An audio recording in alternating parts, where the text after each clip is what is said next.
So, what's up mga kabruda, no? Kamusta kayo? Ayan.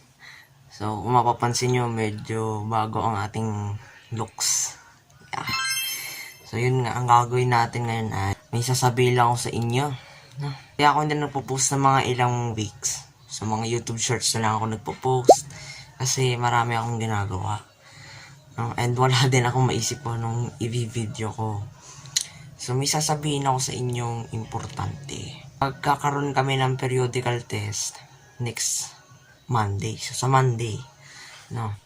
And, marami akong ginagawa. Nag-aaral ako. Yan. So, wala muna tayong video ngayon. Hindi muna tayo magpo-post. So, by October na ako makakabalik or September 30. No? Kasi marami pa kaming asikasuhin mga files. Yan. So, i-update ko na lang kayo kapag nag-post ulit ako ng bagong video. So, yun lang sana po ay mag-ingat po tayo palagi at God bless po sa inyo lahat. At maraming salamat po sa mga sumusuporta sa akin. Yun lang po. Ingat, stay safe, God bless.